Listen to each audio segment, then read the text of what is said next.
Tu t'es jamais demandé pourquoi les coins d'un speed cube sont carrés alors que tous les autres bords du cube sont arrondis?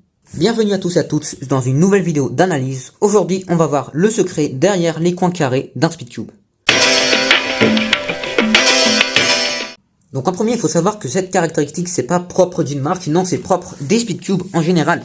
On peut voir que la majorité des speed cubes aujourd'hui ont tous des coins carrés. Par exemple, ici, j'ai le GAN Swift Blocks ou Rubik's Speed, il a des coins carrés. Moyu RS3M de 2020, il a des coins carrés. GAN 356M, il a des coins carrés. Mais pourquoi?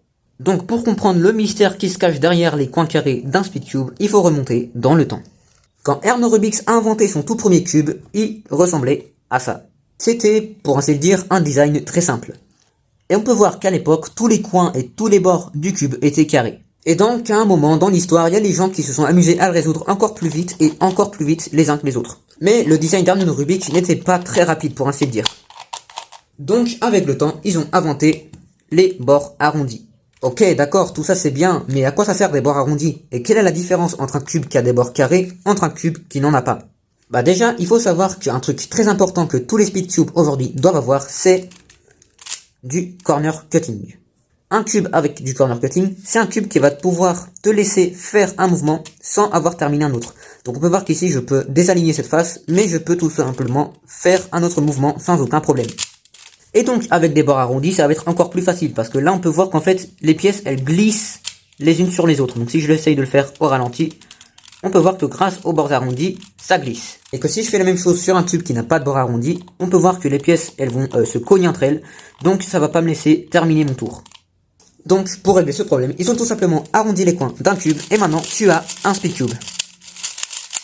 Donc ici j'ai un cube où on le voit encore mieux, donc ici le corner cutting ça devrait ressembler à ça. Donc on peut voir qu'ici l'union des deux coins arrondis, ça va faire en sorte que le cube puisse glisser, donc que les pièces du cube puissent glisser comme ceci, pour donner accès au corner cutting. Donc ça c'est quelque chose qui a révolutionné le monde en speed cubing. C'était vraiment une très bonne invention. Mais à cause de ces bords arrondis, un nouveau problème est surgi. Je parle ni plus ni moins que du corner twist. Un corner twist, ça arrive quand il y a un seul des coins du cube qui tourne sur lui-même. Alors pourquoi c'est un problème? Bah parce que ce cas est impossible à résoudre avec des tours normaux. Et là vous allez me dire, ouais mais un corner twist tu peux juste faire ça et boum, plus de corner twist, tout va bien. En théorie, oui, mais dans les compétitions de Rubik's Cube c'est un peu différent. Ici on va analyser le cas d'une personne qui s'appelle Félix Zemdegs, c'est vraiment le god du Rubik's Cube. Et à ce moment-là il utilisait un cube qui avait des bords arrondis et vous allez voir ce qui va se passer. Donc on peut voir qu'ici que Félix avait eu un très très bon temps, mais on peut aussi voir qu'il a eu un corner twist. Donc il faut savoir qu'un corner twist c'est quelque chose d'accidentel. Par exemple, ici on peut très bien voir qu'il n'avait pas fait exprès. Vous voyez toujours pas le problème? Bon, je vous explique. Dans des compétitions de Rubik's Cube, on a ce qu'on appelle des sanctions. Par exemple, une des premières sanctions, c'est quand t'as pas terminé de résoudre le cube ou qu'il y a au moins un mouvement de pas terminé. Donc par exemple, tu résous ton cube et tu laisses un mouvement de pas fait et t'arrêtes le timer. Donc pour ce cas, c'est ce qu'on va appeler un +2. Parce qu'en fait, on va prendre ton temps et on va lui rajouter 2 secondes. Donc imagine maintenant que tu avais fait un temps de 10 secondes, mais que tu as oublié de faire le dernier mouvement, et ben on te rajoute 2 secondes à ton temps, donc ce serait environ 12 secondes. Et après, on a les DNF, en anglais ça veut dire Did Not Finish, donc cube pas complété. Donc pour ce cas, on te rajoute 4 secondes.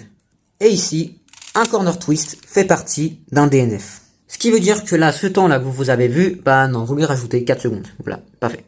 Donc maintenant, qu'est-ce qu'il y a à voir avec le corner twist et les coins arrondis? Donc on est d'accord qu'un coin arrondi, ça veut dire moins de volume. Donc si le coin est donc plus petit, parce que littéralement il est plus petit que si c'était un coin tout complet, comme le coin est plus petit, il va prendre moins de place dans le cube, donc c'est-à-dire qu'on va pouvoir faire des corner twists très facilement.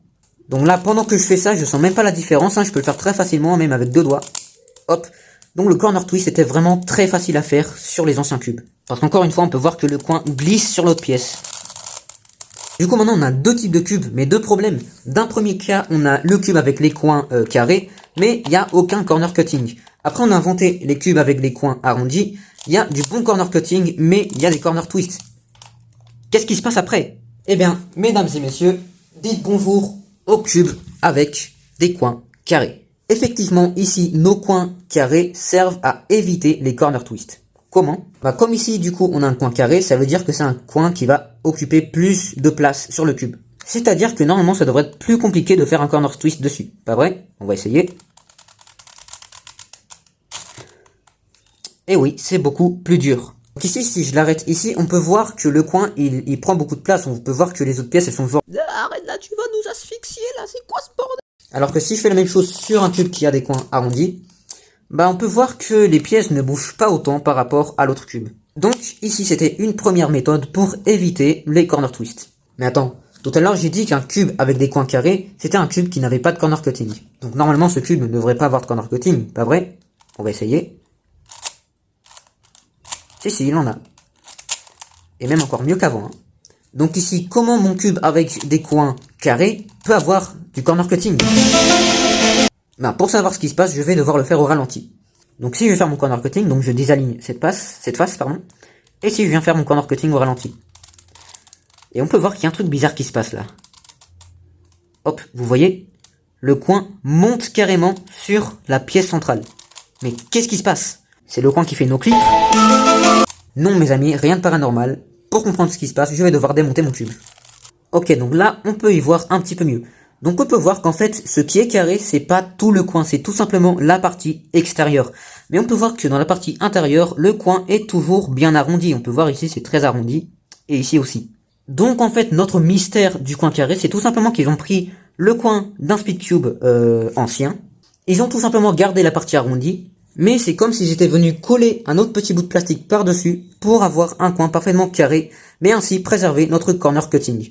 Donc maintenant qu'on a vu ça, on comprend mieux pourquoi le coin passe carrément au-dessus du centre. Ouais, c'est pas du génie ça. Donc voilà, donc si on prend par exemple nos deux cubes d'avant, on va les démonter et on va voir qu'ils ont exactement les mêmes caractéristiques. Donc je vais commencer par le Muyu RS3M 2020. Hop. Donc on peut voir qu'ici on a encore notre coin arrondi à l'intérieur. Et on peut voir qu'on a ici nos coins carrés qui viennent occuper qu'une petite partie du cube pour éviter les corner twists. Maintenant je prends le Rubik's Speed.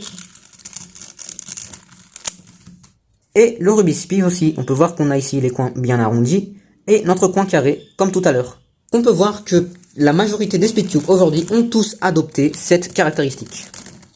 J'aurais peut-être dû commencer par le coin. Donc, en résumé, Erno Rubix a construit son Rubik's Cube, mais il était horrible. Il n'avait aucun corner cutting. Après, on a inventé les coins arrondis. Tout ça pour plus de corner cutting. Mais il y avait encore un problème, c'était les corner twists. Et donc, pour éviter tout ce qui est corner twist, on a inventé les coins carrés. Personnellement, avant de savoir ça, je pensais que c'était juste pour l'esthétique, pour que le cube paraisse professionnel, quoi. Mais quand j'ai découvert que c'était pas pour ça, bah, je me suis surpris. Donc, voilà le mystère derrière les coins carrés.